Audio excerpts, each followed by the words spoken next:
into the unknown, into the unknown, into the unknown.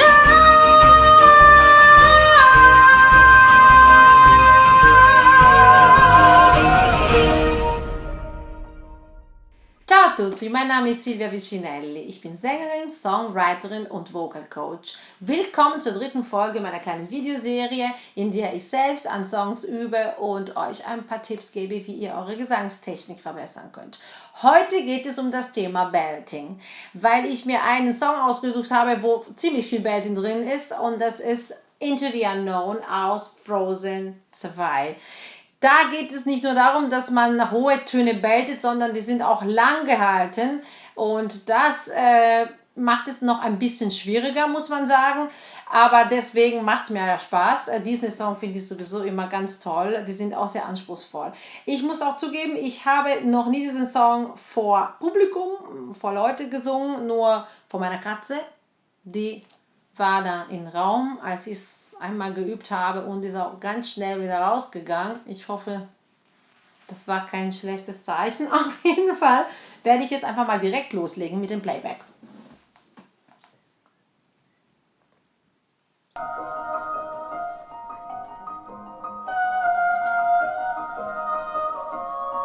can hear you, but I won't. Some look for trouble while others don't. There's 1,000 reasons I should go about my day and ignore your whispers, which I wish could go away. Oh, oh. You're not a voice, you're just ringing in my ear, and if I heard you, which I don't, I'm spoken for, I fear. Everyone I've ever loved is here within these walls. I'm sorry, secret siren, but I'm blocking out your calls. I've had my adventure, I don't need something new.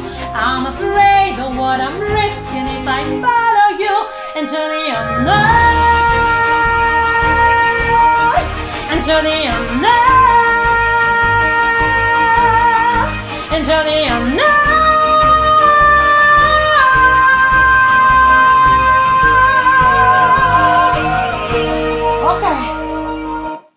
Wie angekündigt, ein ziemlich anstrengendes Lied, vor allem, das ist ja nur die erste Hälfte, nicht mal, das ist ein Drittel vom Song, ne? Also wenn man dann durchgekommen ist, dann ist man echt fertig, muss ich mal so sagen. Okay, es fängt schon mal mit den Into the Unknown. Okay, jetzt war's gut. Okay, ja, das ist auch so, dass wenn man vorher die ganze Strophe singt, I have my adventure, und diese sehr hohe Belting-Töne, dann ist man schon ein bisschen müde und dann kommt der Refrain. Weil eine Sache ist, der Refrain jetzt alleine so zu singen oder mit dem ganzen Anfang vorher. Okay, ich habe gesagt, es geht um das Thema Belting. Genau, das sind hier alles hohe gebeltete Töne. Was ist Belting? Belting ist eigentlich hohe, laute Töne in der Bruststimme angesetzt. Wir haben jetzt auch in der ersten Folge über das Thema Stimmübergang gesprochen, also da ist die erste Folge. Da habe ich ja erwähnt, dass der Übergang diese 2, 3 Tönchen sind, da wo, wenn man von der Bruststimme kommt, das Gefühl hat, die Bruststimme geht jetzt nicht mehr so geschmeidig weiter, man möchte in die Kopfstimme wechseln. Aber bei Belting macht man genau das nicht. Man wechselt nicht, man bleibt in der Bruststimme. Nur um zu wissen, wie man das macht, braucht man so ein paar Tipps, also ein paar Tricks, weil das ist nicht leicht. Man tendiert zu drücken, man tendiert dann ein bisschen von unten nach oben zu schieben, und dann klingt das gepresst und fühlt sich nicht gut an, und es ist auch nicht gesund. Belting ist absolut gesund, wenn man es richtig macht, aber natürlich kann man schnell ein bisschen in Schreienregister gehen. Okay, zum Beispiel, wenn ich das jetzt pressen würde das so klingen. Into the unknown. Na, hier hinten. Nicht gut. Ich muss den Sound drehen. Into the unknown. No. Benutze dieses O, das mir hilft, nach vorne zu kommen. Okay, weil ich bin ja auch hier, ehrlich gesagt, in meinem Stimmübergang. Es fängt da an. Aber das ist noch am Anfang, das geht. Natürlich, wenn man sich fragt, wo kriege ich überhaupt so eine Soundqualität her? Weil viele meiner Studenten sagen, ich habe keinen Schimmer. Die singen das dann im Mix, von der Kopfstimme im Mix. Und das ist natürlich jetzt nicht der Song. Man könnte das machen, aber das ist nicht der Song. Also, diese Qualität, dieser Sound ist ganz einfach schon in eurer Rufstimme. Also, wenn ich jetzt rufe, ne? Das klingt dann so. No, no, no oder no, no sage. No. Das ist ein bisschen ähnlich wie no. Okay. No, no. Ne, das ist der Ton eigentlich. No. Ich glaube, ich bin zu hoch. Kann sein. I don't know. Auf jeden Fall, ich muss halt einen Weg finden, dass dieses Rufen dann aber auch dann vorne bleibt. Und das passiert natürlich mit Atmen und Stützen und viel Arbeit und viel Training. Das geht natürlich normalerweise nicht von heute auf morgen. Das mit dem Rufen geht nur bedingt, was die ganz hohen Töne betrifft. Die sind dann, gerufen, aber auch, das reicht nicht. Das ist sehr hoch. Also man muss da schon ein bisschen was anderes finden. Da muss ich mal ausprobieren. Also da muss ich auch einen Weg finden, den Sound von hinten nach vorne zu bringen, damit er nicht stecken bleibt und damit ich überhaupt solche Töne halten kann und singen. Ich muss noch mal kurz die Tonart checken, weil, also höher sollte ich das jetzt nicht singen. I'm afraid of what I'm risking if I follow you into the unknown. Into the unknown. Into the unknown.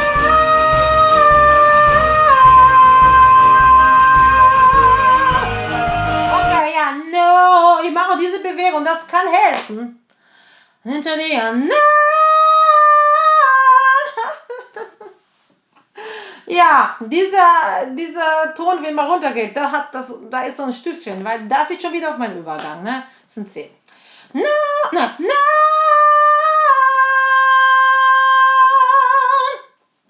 Läuft. So geht's. Okay. Das war jetzt der Refrain. Was die Strophe betrifft, da geht es jetzt hier nicht so um Belting, da geht es eher um Switch von Bruststimme in die Kopfstimme. There's 1,000 reasons I should go about my day and ignore your whisper. Und darüber werde ich in einer anderen Folge sprechen, auf diese Kopfstimme-Qualität. Um ehrlich zu sein, werde ich in der nächsten Folge über Kopfstimme und Switch, Mix, Effekte sprechen. Hier werde ich jetzt einfach mal nur sagen, was heißt nur, dass man in diesem Song ganz deutlich sprechen sollte in der Strophe. Das ist ganz wichtig, dass ich verstehe, was da passiert. Das ist wie beim Musical-Theater, wo man die Geschichte im Song weitererzählt. Es gibt Musicals, wo überhaupt kein Dialog gibt. Die ganze Geschichte wird durch die Texte in den Songs erzählt. Und hier ist es auch ein Zeichentrickfilm. Und das ist auch wie Musical. Es gibt sogar Frozen, the Musical. Und da muss ich tatsächlich sehr deutlich sprechen und mehr schauspielern als singen. Wenn ich das nicht tun würde das dann so klingen. I can hear you, but I won't. Some look for trouble, while others don't. There's 1,000 reasons und so weiter und so fort. Das ist jetzt gut gesungen, aber ist es nicht, was ich brauche. Ich brauche das. I can hear you, but I won't. Some look for trouble, while others don't. Ne? Das kommt auch direkt an. Man hört sofort hin. Es ist knapper, es ist mehr gesprochen. Natürlich, was nicht nur für diese Art von Songs gilt, sondern für jeden Song ist, dass man genau wissen sollte, was man singt. Denn ich kenne nicht nur Studenten von mir, sondern auch professionelle Sänger, die manchmal absolut nicht wissen, was sie gerade singen. Und ich meine, der Text ist ja genauso wichtig wie die Melodie. Zumindest, also meiner Meinung nach. Also ich muss doch irgendwas erzählen, darum geht es ja. Und natürlich hier ist es noch wichtiger, weil ich erzähle noch die Geschichte weiter. Ich muss natürlich bei so einem Song genau wissen, wer das singt, also welcher Charakter, das ist Elsa in dem Fall. Was ist passiert vorher, warum sie das singt und warum singt sie das, was will sie erzielen. Und das ist halt sehr, sehr wichtig, damit man das auch schauspielern kann, ein bisschen mehr. Wenn ich nicht weiß, worum es geht, ja, kann der irgendwelche Sound produzieren, das ist aber nicht der Sinn der Sache. Okay, ich werde jetzt einfach mal den Song weiter üben, den ganzen Rest mit den ganzen Bridge-Töne und so weiter und so fort. Übrigens, wenn ihr möchtet, dass ich auch die zweite Hälfte vom Song mache in einer meiner Videos, sagt einfach Bescheid, schreibt in den Kommentaren und ich werde das dann in einer meiner Folgen dann machen. Und wenn ihr sonst Fragen habt, schreibt das auch gerne in den Kommentaren. Vergesst nicht, meinen Kanal zu abonnieren, damit ihr keine weiteren Folgen verpasst. Und ich wünsche euch wie immer viel Spaß beim Weiterüben. Ciao!